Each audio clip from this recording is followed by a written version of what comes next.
សួស្តីអ្នកទាំងអស់គ្នាដូចដែលឃើញអញ្ចឹងខ្ញុំមានកាមេរ៉ាមួយជា Canon ជាប្រភេទ DSLR ជា EOS 1300D ហើយឈ្មោះវាមួយទៀតគឺដូចជា Rebel 70i ហើយខ្ញុំនឹងបង្ហាញអ្នកទាំងអស់គ្នាពីរបៀបដែលយើងអាច connect ដោយសារតែកាមេរ៉ានេះ screen របស់វាគឺវាអត់អាច flip បានទេអញ្ចឹងវានៅ fix ហើយវាអត់ touch screen ទេអញ្ចឹងឥឡូវតើខ្ញុំចង់ថតវីដេអូឥឡូវខ្ញុំកំពុងតែនៅក្នុង video mode អញ្ចឹងខ្ញុំចង់ថតមើលមុខខ្លួនឯងតែគាត់ថាដាក់មកអញ្ចឹងខ្ញុំអត់មាន flip screen សម្រាប់ display ឲ្យមើលអ្វីយើងកំពុងថតទេអញ្ចឹងវាយើងពិបាកបើមិនយើងចង់ថតបដាយើងចង់មើល preview បដាអញ្ចឹងរបៀបដែលយើងអាច preview បដាពេលថតហ្នឹងគឺយើងអាចប្រើ computer នេះយើងកម្មវិធីហ្នឹងដែលខ្ញុំបន្តទៀតនឹងបង្ហាញហ្នឹងគឺប្រើបានទាំង Mac ទាំង Windows អញ្ចឹងខ្ញុំដាក់នៅក្នុង Mac គេអញ្ចឹងខ្ញុំនឹងបង្ហាញថាយើងធ្វើម៉េចអញ្ចឹងដំបូងឡើយយើងត្រូវ connect វាសិនអញ្ចឹងយើងមានខ្សែមួយជានេះជាប្រហែលគេហៅខ្សែប្រភេទនេះខ្ញុំមើលឈ្មោះសិនI don't know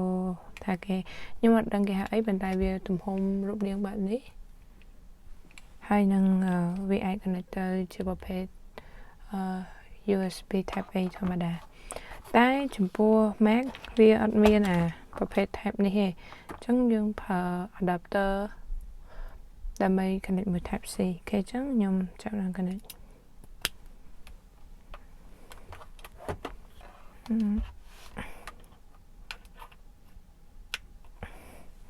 តើបន្ទៀតនេះយើងបើកស្ទះកន្លែងនេះមកហើយខ្សែ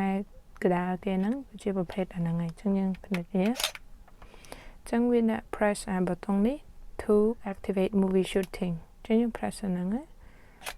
អញ្ចឹងវាចូលមក movie mode ហើយតើបន្ទៀតហើយយើងត្រូវធ្វើអូខេហើយយើងត្រូវធ្វើបន្ទាប់ហ្នឹងគឺយើងចូលមកក្នុង iMac របស់យើងទូ MacBook ឬក៏កម្មវិធីធម្មតាបើសិនជាកម្មវិធីយើងច្រើនខ្ញុំពិបាករកយើងអាចប្រើវិធីនេះបានមកខ្ញុំទៅពងសុចគឺ command box space ដល់ខាងក្រោមមកឃើញ command key box space ហើយយើងវាយពី EOS Utility 3ដោយសារនេះខ្ញុំ install ហើយចឹងយើងអាចចូល remote shooting ចឹងវាចាប់ដើម remote shooting ហើយឥឡូវវាកំពុងសេរី lens នេះវាកំពុងសេរី lens ខ្សែវារៀងអលុងអញ្ចឹងបើសិនជាយើងម្លាស់ទីអញ្ចឹងវារៀងពិបាកតិចបើព្រោះវាអលុងណាអញ្ចឹងយើងត្រូវសេរីវាឲ្យជាប់បានវាស្រួលពេលដែលយើង connect ឥឡូវហ្នឹងគឺវាអត់ connect ទេពេលដែលវាអត់ស្គាល់កាមេរ៉ាយើងគឺវានឹង gray out អានេះហើយយើងចាត់ការđâyយើង quit សិនមកហើយយើងចាប់ដើម connect ម្ដងទៀត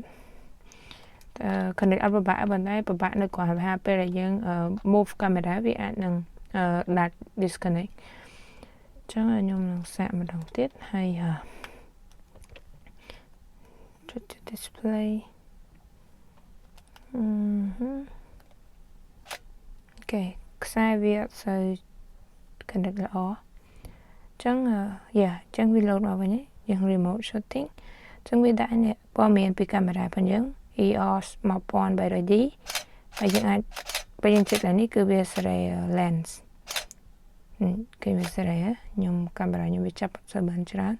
នេះយើងអាចសេរីផ្សេងទៀតបាននៅក្នុង setting តែអ្វីសំខាន់ហ្នឹងគឺយើងចង់ preview អញ្ចឹងយើងចូលកន្លែង live view shoot sorry អញ្ចឹងហើយខ្ញុំពងដូរនេះពងដូរកាមេរ៉ាខ្ញុំឲ្យឃើញវាឆ្លងមកនេះអញ្ចឹងយើងសេរីទៅយើងអាចថតបានហើយខ្ញុំអាចសេរីថតពីនេះទៅខ្ញុំវាមានសេរី Full HD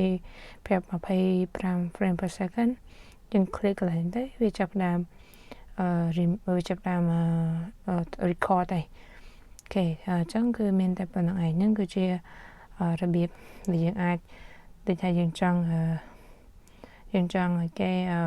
vlog ខ្លួនឯងឬក៏យើងចង់ធ្វើវីដេអូបណ្ដាចង់មើលបណ្ដាចឹងយើងអាចប្រើវិធីនេះបានគេអញ្ចឹងវីដេអូថ្ងៃហ្នឹងមានប៉ុណ្្នឹងឯងហើយខ្ញុំសូមបង្ហាញមួយទៀតសិនថា ta dương tới download đã cầm về thi EOS Utility nâng nơi cái này nè chẳng là nhung về đã low battery sẽ cái vị trí đặt mò chẳng nhưng mà quit mười sẵn hay mà những bàn tay remote shooting thì dương download image tới computer dương bán á mình thấy image dương not download cho tay dương select hay dương config còn anh tới chẳng image đãនៅក្នុង memory នេះគឺយើងអត់មាន slot នេះផ្ទេររូបយើងអាចធ្វើ download តាមនេះបានហើយយើងអាចទៅ download បានយើងចូលនេះហើយយើងវាយពីមុនទៅចូលកន្លែងហ្នឹងហើយតា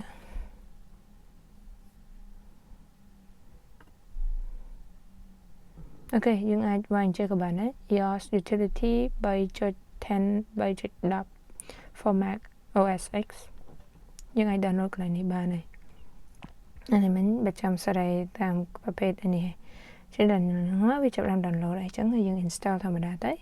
យើងប្រើបានហើយហើយមួយទៀតសំខាន់ណាស់នឹងសំខាន់មែនតើឥឡូវខ្ញុំ disconnect មកពេលដែលយើងចង់ connect ណាពេលមុនខ្ញុំ connect អត់កើតទេហើយទៅខ្ញុំឆ្ងល់ថាហេតុអីដោយសារតែយើងត្រូវចូលមកកន្លែង setting ហើយយើងមើលចុងក្រោយគេនេះ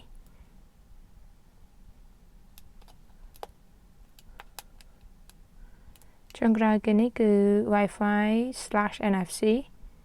ដល់វាឃើញអត់ទេកន្លែងហ្នឹងគឺយើងត្រូវ disable បើយើង enable ពេលដែលយើង wireless connection គឺវាអត់ដែរអញ្ចឹង complete disable អាហ្នឹងមួយសិនបានយើងអាចធ្វើអញ្ចឹងបានគឺចឹងវីដេអូខ្ញុំថ្ងៃហ្នឹងមានតែប៉ុណ្្នឹងឯងហើយយើងជួបគ្នាក្នុងវីដេអូក្រោយបាយ